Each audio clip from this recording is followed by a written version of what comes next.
ముందుకు తీసుకుని పోతున్నారు. మరి వైఎస్ జగన్మోహన్ రెడ్డి గారు ప్రజలు ప్రతిపక్షం హోదా ఇవ్వకున్నా కేవలం 11 స్థానాలు ఇచ్చినా ఈనాడు ఒక్కసారి వెనక్కి తిరిగి ఆలోచన చేసి నేను ఆంధ్రప్రదేశ్ ముఖ్యమంత్రిగా ఆంధ్ర రాష్ట్రాన్ని సర్వనాశనం చేశాను, చంద్రబాబు నాయుడు గారు రాష్ట్రాన్ని ముందుకు తీసుకుని పోతున్నారు, అభినందించుకున్నా పర్వాలేదు, శాపనార్థాలు పెట్టే పరిస్థితికి దిగజారటం నిజంగా అత్యంత బాధాకరం. మరి జగన్మోహన్ రెడ్డి గారు నెల్లూరు పర్యటనకు విచ్చేసి ఈడ ఎంత విచిత్రం అంటే రాప్తాడులో వైఎస్ఆర్ కాంగ్రెస్ పార్టీ నాయకులు కార్యకర్తలు జనాల్ని సమీకరించి హెలికాప్టర్ విండ్షీల్డ్ పాల్గొడితే పోలీసు వైపులేమంటారు. గుంటూరులో జగన్మోహన్ రెడ్డి గారి కారు దుర్మార్గంగా ఒక అమాయకుడి ప్రాణాలకి బలైతే పోలీసులు వైపులేమంటారు.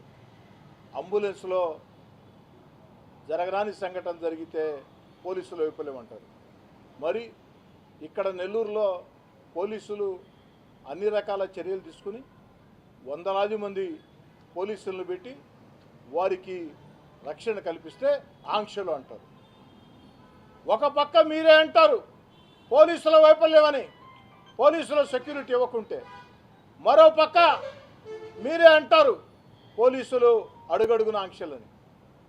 అన్నిటికీ మించి దుర్మార్గం ఏమిటంటే ఈరోజు జగన్మోహన్ రెడ్డి గారు మాట్లాడుతూ చంద్రబాబు నాయుడు నువ్వు బావిలో దూకాలా అన్నాడు.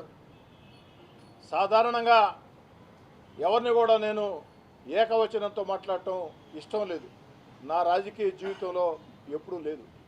కానీ మా నాయకుడు చంద్రబాబు నాయుడు గారిని జగన్మోహన్ రెడ్డి గారు బావిలో దూకమన్నారు కాబట్టి నేను కాస్త ఘాటుగా చెప్పదలుచుకున్నాను. జగన్ రెడ్డి బావిలో దూకాల్సింది చంద్రబాబు నాయుడు గారు కాదు, బావిలో దూకాల్సింది జగన్ రెడ్డి నువ్వే. జగన్ రెడ్డి బావిలో దూకాల్సింది నువ్వే. ఎందుకంటే రాష్ట్రాన్ని నీ హయాంలో దివాలా తీసిన, ప్రపంచ స్థాయిలో ఆంధ్రప్రదేశ్ ఒక భ్రష్టు పట్టించిన ఈరోజు చంద్రబాబు నాయుడు గారు ఆ వయసులో కూడా అహోరాత్రులు కష్టపడుతుంటే ఆత్మ పరిశీలన చేసుకొని ఆత్మ న్యూనతాభావంతో జగన్ రెడ్డి నువ్వు దూకాల బావిలో, జగన్ రెడ్డి నువ్వు దూకాల బావిలో మాట్లాడితే అడ్డంకులు అడ్డంకులు అడ్డంకులు అంటారు. ఇవి కాదయా అడ్డంకులు అంటే.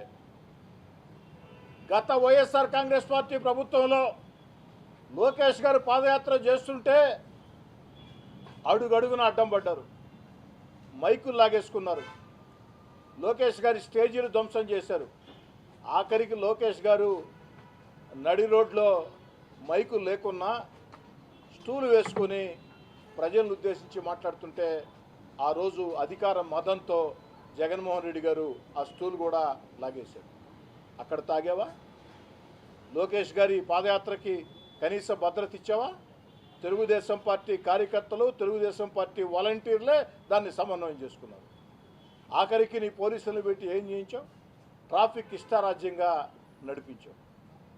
అయ్యా జగన్ రెడ్డి, అంతేకాదు ఆ రోజు లోకేష్ గారి వ్యక్తిగత సిబ్బంది మీద దుర్మార్గంగా హత్య